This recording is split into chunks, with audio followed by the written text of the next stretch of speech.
오늘은 아브라함이 누린 은혜를 살펴보겠습니다. 하나님은 노아 이후에 죄악이 만연한 이 세상에 노아의 10대 후손 아브라함을 선택하셨습니다. 그때 아브라함의 나이는 75세였죠. 하나님은 그를 선택하고 너를 큰 민족을 이루게 하고 너를 복의 근원으로 삼겠다. 그렇게 말씀했죠. 우리가 잘 아는 창세기 12장 1절에서 3절 말씀입니다. 여호와께서 아브라함에게 이르시되 너는 너의 고향과 친척과 아버지 집을 떠나 내가 네게 보여줄 땅으로 가라. 내가 너를 큰 민족을 이루고 네게 복을 주어 내 이름을 장대하게 하리니 너는 복이 될지라. 너를 축복하는 자에게는 내가 복을 내리고 너를 저주하는 자에게는 내가 저주하리니 땅의 모든 족속이 너로 말미암아 복을 얻을 것이라. 아브라함이 이런 말을 들었을 때 하나님, 내 나이 75세가 되도록 아들이 한 명도 없는데 큰 민족을 이룬다고요? 나 때문에 주변에 있는 사람들이 복을 받는다고요? 나 때문에 모든 족속들이 복을 받는다고요? 하며 가슴이 설레었을 것입니다. 아브라함은 하나님께서 먼저 지금 있는 곳에서 떠나라 말씀하였습니다. 아브라함은 자기가 익숙한 것을 다 내려놓아야 합니다. 종족도 다르고 풍습도 다르고 말도 다른 곳으로 가라는 거예요. 가족도 미래도 운명도 다 하나님 손에 맡겨야 합니다. 아브라함은 자기가 어디로 가야 하는지도 모릅니다. 도착하는 곳이 산인지 사막인지 평야인지 알지 못합니다. 그가 붙잡아야 하는 것은 하나님을 신뢰하는 것밖에 없어요.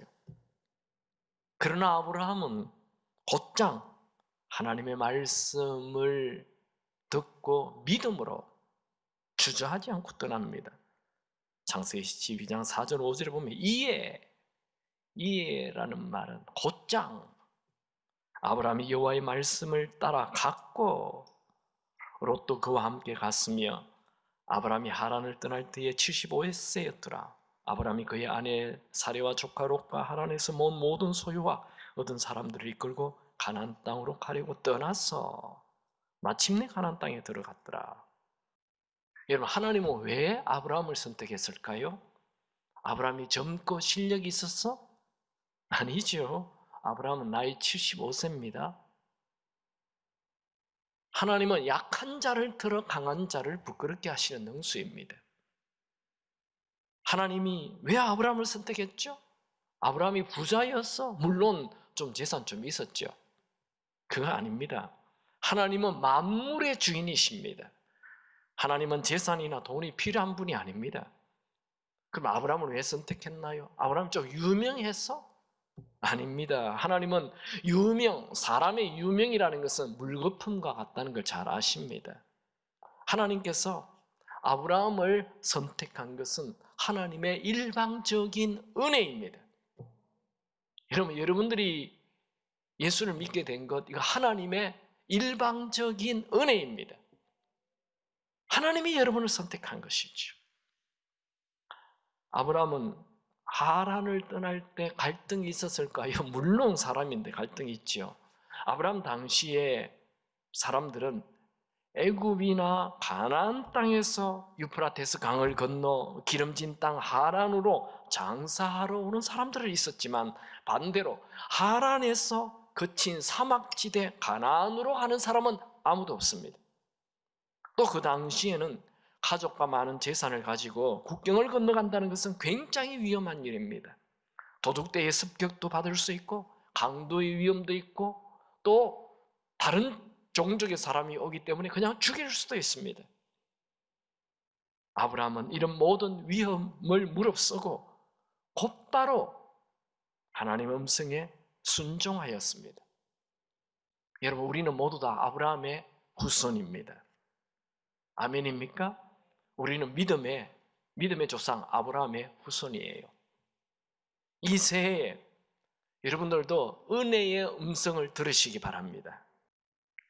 이제 아브라함은 나이 75세에 갈 바를 알지 못하고 가족을 데리고 하나님이 말씀하는 곳을 향해 떠납니다.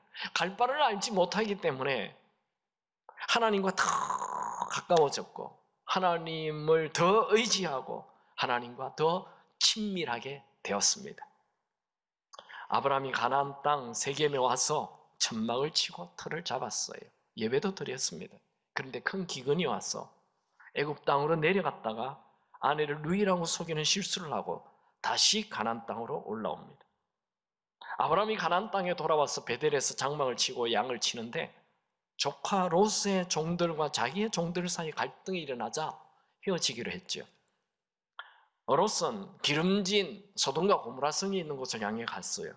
아브라함은 롯이 떠난 뒤에 하나님께서 동서남북을 보라 이런 말씀을 듣고 또 두 번째로 너의 자손이 티끌같게 같이 해주겠다라고 말씀하였습니다. 그리고 이제 아브라함이 가나안 땅에 들어온 지 10년이 되던 해 그의 나이 85세였고 아내 사라의 나이는 75세였습니다. 아브라함이 하란 땅을 떠나 가나안 땅에 올 때 분명 하나님께서 큰 민족 이루겠다 하셨고 또 얼마 전에 너의 자손을 땅에 티끌같이 해주겠다 말씀하셨는데 이 가나안 땅에 들어온 지 10년이 되었지만 아들이 한 명도 없는 거예요. 그의 마음이 우울해졌어요. 여러분, 기도 응답이 없다고 믿음을 버리지 않기 바랍니다. 아브라함은 우울을 지나 이렇게 내 인생 끝나면 어떡하나 하는 두려움이 생겼습니다. 그것이 오늘 본문이에요. 창세기 15장 1절 2절 같이 읽습니다. 이후에 여호와의 말씀이 환상 중에 아브라함에게 임하여 이르시되 아브라함아 두려워하지 말라. 나는 내 방패요 너의 지극히 큰 상급이니라. 아브라함이 이르되 주 여호와여 무엇을 내게 주시라나이까. 나는 자식이 없사오니 나의 상속자는 이 다메섹 사람 엘리에셀이니이다. 아브라함이 두려워하는 것은 지금 자식도 하나 없이 죽는 거예요. 아브라함은 너무 답답한 마음으로 하나님께 물어봅니다. 하나님 나에게 언제 아들 주시겠습니까? 지금 나에게 있는 저 믿을 만한 종 하나 엘리에셀 이 사람입니까? 이 사람을 내가 그냥 상속자로 삼을까요? 3절 같이 읽습니다. 아브라함이 또 이르되 주께서 내게 씨를 주지 아니하셨으니 내 집에서 길린 자가 내 상속자가 될 것이니이다. 그때 하나님은 엘리에셀은 아브라함의 상속자가 아니라 아브라함 너의 몸에서 날 자가 상속자다라고 말합니다. 4절 읽습니다. 여호와의 말씀이 그에게 임하여 이르시되 그 사람이 내 상속자가 아니라 네 몸에서 날 자가 너의 상속자가 되리라 하시고 하나님은 참 이상한 말씀을 하십니다. 지금 아들 한 명도 없는데 자꾸만 상속자가 너의 몸에서 내 몸에서 태어난다는 거예요. 아브라함은 다시 고기를 갸우뚱하고 있을 때 하나님께서 너 천막에서 나와서 저 하늘의 별 좀 세어보라 하며 이 자녀를 낳을 것에 대한 그림을 마음에 그려라 말합니다. 같이 보죠. 15장 5절 그를 이끌고 밖으로 나가 이르시되 하늘을 우러러 무별을 셀 수 있나 보라. 또 그에게 이르시되 내 자손이 이와 같으리라. 지금 아들은 한 명도 없는데 하나님이 하늘의 별을 보라고 이 별처럼 너희 아들이 많을 거다 할 때 아브라함은 마음에 자기 자식이 하늘의 별처럼 많아질 것을 그림으로 그리고 그것을 믿었어요. 그게 6절이에요. 같이 읽습니다. 아브라함이 여호와를 믿으니 여호와께서 이를 그의 의로 여기시고. 여러분, 하나님은 우리에게 큰 은혜 베풀어 주기를 원하십니다. 그 큰 은혜를 받으려면 믿음으로 은혜에 접속이 돼야 합니다. 그러면 아브라함이 어떻게 해서 믿음의 조상이 되었습니까? 그의 선한 행위가 아니에요. 그의 실력이 아니에요. 그의 돈이 아니에요. 그는 두 번이나 아내를 누이라고 속이고 아내를 이방 왕에게 넘겨준 비겁한 사람입니다. 아브라함은 자신은 아기를 낳을 수 없는 나이임에도 불구하고 하나님께서 너의 자손이 하늘의 별처럼 많아질 것이라 말하자 그것을 믿었어요. 그때 하나님이 아브라함을 의롭게 여겼다. 그 순간 아브라함은 하나님 앞에 의인이 됐어요. 하나님은 누구를 제일 기뻐할까요? 믿음을 가지는 자를 가장 기뻐하십니다. 히브리서 11장 6절 믿음이 없이는 하나님을 기쁘시게 하지 못하나니. 여러분 하나님을 기쁘시게 하기를 원하십니까? 그렇다면 지금 어려운 상황을 보고 우울해하거나 낙심하지 말고 하나님을 믿고 기대와 설레임을 가지고 사십시오. 그것이 하나님을 기쁘시게 하는 거예요. 저는 오늘 이 아브라함을 통해 딱 한 가지 메시지를 전하기를 원합니다. 그것은 은혜의 선물은 믿음을 통해서 얻는다는 거예요. 아브라함이 말씀을 믿고 의인이 된 것은 그 믿음의 거푸집입니다. 믿음의 그림자예요. 아브라함은 믿음이 점점 자랐습니다. 창세기 15장에 하늘의 별을 보고 믿음을 가진 아브라함은 이제 창세기 16장에 가서 사라의 권유로 사라의 몸종 하갈을 통해 이스마엘이라는 아들을 낳는 큰 실수를 하게 됩니다. 그리고 창세기 17장에 보면 그래도 하나님은 아브라함을 여전히 찾아오셔서 또다시 큰 믿음을 주고 아들을 낳을 것이라 말씀합니다. 여러분, 하나님은 우리가 실수했다고 우리의 택함을 포기하지 않습니다. 하나님은 우리의 믿음이 약해졌다 해서 우리를 버리지 않습니다. 하나님은 우리의 믿음이 약해졌다 해서 베푸실 은혜를 거두어가지 않습니다. 아브라함은 99세가 되어 자신의 몸이 자녀를 낳을 수 없는 상태에 이르렀고 아내의 몸도 생리가 끊어진 지 오래된 걸 알았지만 하나님께서 또다시 찾아오셔서 아들을 낳을 것이라 말씀하자 다시 큰 믿음을 가집니다. 그것을 로마서는 이렇게 기록하죠. 로마서 4장 18절에서 20절에 보면 아브라함이 바랄 수 없는 중에 바라고 믿었으니 이는 내 후손이 이와 이 같으리라 하신 말씀대로 많은 민족의 조상이 되게 하려 하심이라. 그가 100세나 되어 자기 몸이 죽은 것 같고 사라의 태가 죽은 것 같음을 알고도 믿음이 약하여지지 아니하고 믿음이 없어 하나님의 약속을 의심하지 않고 믿음으로 견고하여졌어. 아브라함은 자신의 실수에 주저앉아 있지 않았습니다. 아브라함은 자기 지금 몸의 상태 이것 때문에 무력감에 빠져 있지 않았습니다. 아브라함은 75세 아들 준다 했는데 지금 100세가 되었으니 25년이 기도 응답이 없다고 믿음을 버리지 않았습니다. 아브라함은 다시 그 약속하신 말씀이 이루어질 것을 믿고 확신하였습니다. 창세기 21장에 보면 하나님의 약속대로 아브라함이 100세에 사라가 90세에 아들을 낳습니다. 창세기 21장 1절 2절 여호와께서 말씀하신 대로 사라를 돌보셨고 여호와께서 말씀하신 대로 사라에게 행하셨으므로 사라가 임신하고 하나님이 말씀하신 시기가 되어 노년의 아브라함의 아들을 낳으니 여기에 하나님이 사라를 돌보셨다. 이게 하나님의 은혜예요. 90세 할머니의 몸을 하나님이 은혜를 주셨어요. 그래서 아들이 태어난 거예요. 아브라함에게 100세의 아들이 태어난 것, 이게 정말 불가능이 가능하게 되는 기적 같은 은혜인 것입니다. 아브라함은 아들이 태어나자 하나님 말씀대로 아들의 이름을 이삭이라 지었습니다. 창세기 21장 3절 아브라함이 그에게 태어난 아들 곧 사라가 자기에 낳은 아들의 이름하여 이삭이라 하였고 이삭의 뜻은 웃음입니다. 여러분 이삭을 품에 안은 아브라함의 이 환한 얼굴을 한번 생각해 보십시오. 여러분 은혜를 받으면 표정이 바뀝니다.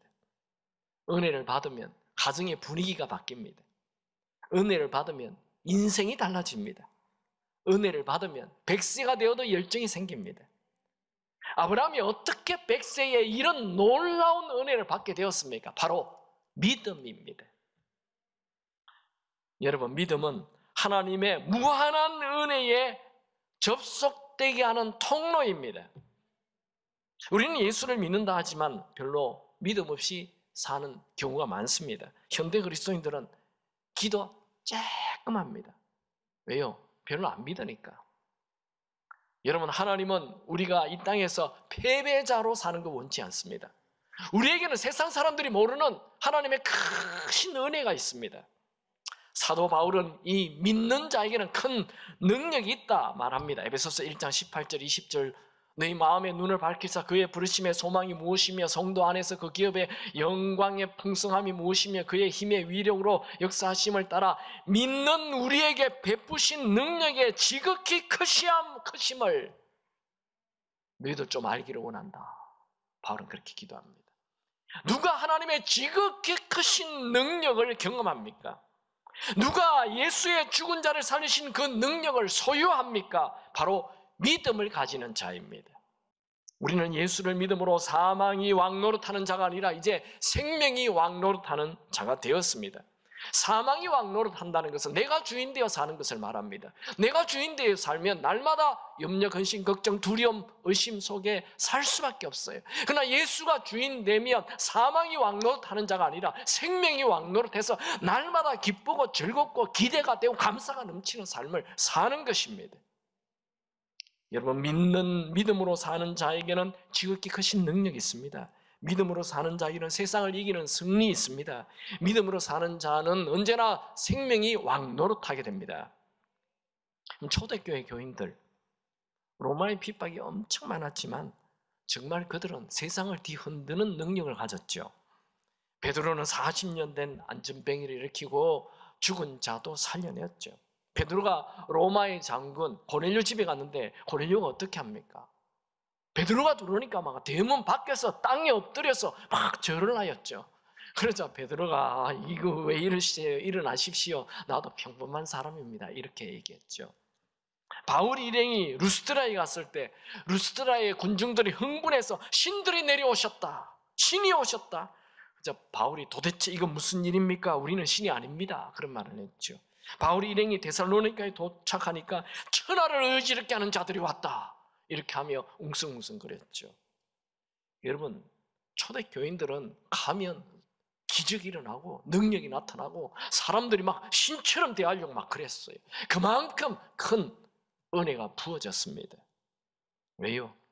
그들은 단순한 큰 믿음을 가졌기 때문입니다. 현대 그리스도인들은 복잡한 작은 믿음을 가지고 내 힘으로만 사는 초라한 그리스도인이 됐습니다. 생각이 너무 많아요. 하나님 이 말씀 믿을 수 있나? 믿을 수 있나? 진짜인가? 무리로 사람이 걸어갈 수가 있나? 뭐 여자가 아들을 낳을 수가 있나? 오병이로 5,000명 뭐 이게 화학적, 물리적, 과학적으로 가능한가? 너무 복잡해요, 복잡해.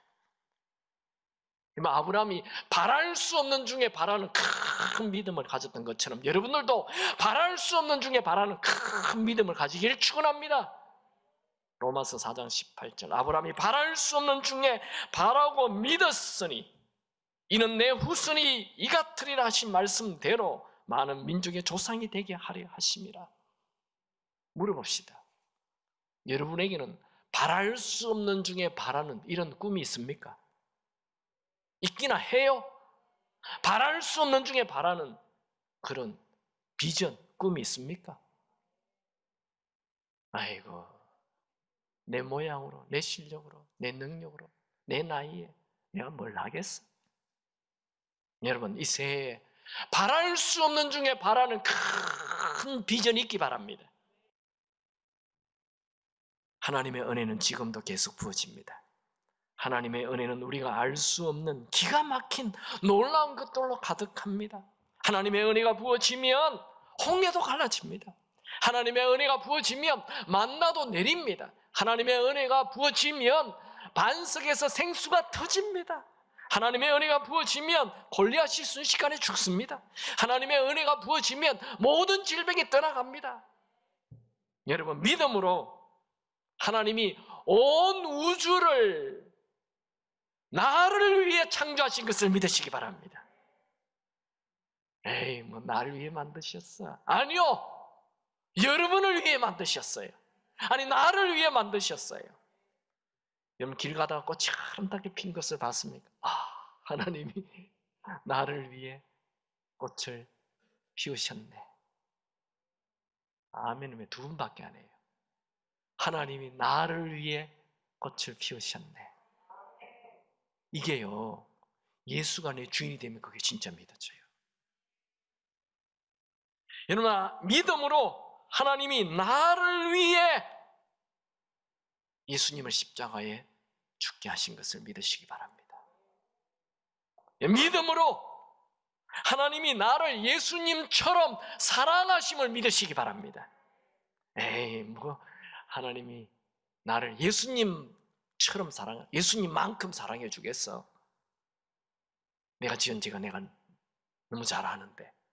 아니요. 예수님이 겟세마네 동산에서 최후의 마지막 기도 아시죠? 요한복음 17장 23절, 아버지께서 나를 보내신 것과 또 나를 사랑하심 같이 그들도 사랑하신 것을 세상으로 알게 해달라고 기도합니다. 예수님의 이런 기도를 할 때 제자들은 어떤 모습이었습니까? 곧 예수님을 버리고 도망갈 자들입니다. 그들을 향하여 기도할 때 하나님 아버지, 하나님이 나를 사랑하신 것을, 나를 사랑하신 만큼 저 제자들도 하나님이 저들을 사랑하신다는 것을 알게 해 주옵소서. 그렇게 예수님이 기도하셨다니까요. 우리를 향한 하나님의 사랑은 우리가 생각하는 것과는 비교할 수만 없을 만큼 큽니다.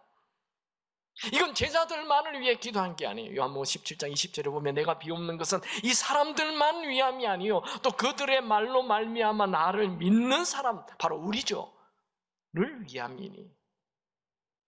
여러분, 우주의 왕이신 만왕의 왕이신 하나님이 벌레보다 못한 나를 예수님처럼 사랑하신다는 것, 이거 정말 엄청난 은혜입니다. 우리를 향한 하나님의 사랑은 우리의 죄나 실수 때문에 멈추거나 약해지거나 작아지지 않습니다. 우리를 향한 하나님의 사랑은 우리의 상황과 상관없이 무한한 사랑으로 계속 사랑하십니다. 그것이 하나님의 성품이십니다. 우리를 향한 하나님의 사랑은 무한한 사랑이며 지칠 줄 모르는 사랑입니다. 그것이 우리를 향한 하나님의 은혜입니다. 우리를 향한 하나님의 은혜는 너무 커서 우리가 하나님 볼 때 원수 같았을지라도, 죄가 많을 때라도 우리를 위해 하나님의 아들 예수를 십자가에 죽게 하신 것입니다. 로마서 5장 8절. 우리가 아직 죄인 되었을 때, 우리가 착할 때가 아닙니다. 우리가 아직 죄인 되었을 때 그리스도께서 우리를 위하여 죽으심으로 하나님께서 우리에게 대한 자기의 사랑을 확정하셨느니라. 여러분, 하나님은 우리를 향한 은혜가 너무 커서 우리를 살리기 위해 예수님을 십자가에 죽게 하셨습니다. 에베소서 1장 7절, 우리는 그리스도 안에서 그의 은혜의 풍성함을 따라 그의 피로 말미암아 속량 곧 제사함을 받았느니라. 하나님의 그 은혜의 그 풍성함 때문에 우리를 제사함 받게 했다는 거예요. 여러분, 하나님에게 제일 소중한 사람이 누구겠습니까? 예수님이죠. 하나님에게 가장 소중한 사람이 예수님입니다. 그런데 하나님은 우리의 가치를 예수님의 가치와 똑같이 동등하게 보셨습니다. 만약 우리의 가치가 예수님보다 1원만 덜했다 하였어도 하나님은 우리를 대신해서 예수님을 죽게 하지 않았을 것입니다. 하나님 보시기에 예수님과 우리의 가치가 똑같았던 것입니다. 그래서 예수님이 하나님이 나를 사랑하신 것처럼 저들도 사랑하신 것을 알게 해달라고 기도하고 있는 거예요. 여러분, 우리는 하나님에게 내가 예수님처럼, 예수님만큼 소중한 자다라는 거 잘 안 믿어져요. 내가 내 죄를 너무 잘 알기 때문에, 내가 내 모양, 내 꼬라지를 너무 잘 알아서 그래요. 그러나 믿음으로 이 놀라운 사랑을 믿으시기 바랍니다. 조금도 의심하지 않고 믿으시기 바랍니다. 여러분, 아버지는 대기업 회장님이신데 아들이 거지같이 맨날 쓰레기통만 뒤지고 산다면 이게 정말 기가 막힌 노릇 아닙니까? 여러분, 우리 하나님 아버지는 어마어마한 능력 있고 부유하신 분이십니다. 하나님은 우리에게 은혜 베풀어 주실 준비를 다 하고 있습니다. 우리에게는 하나님의 은혜를 받을 믿음의 통로, 믿음의 파이프, 그 믿음이 필요합니다. 여러분, 제발 믿음이 없어서 초라하게 인생 살지 않기 바랍니다. 하나님의 은혜는 온 세상에 가득합니다. 여러분, 큰 믿음으로 풍성한 은혜를 받고 누리는 한 해가 되기를 축원합니다.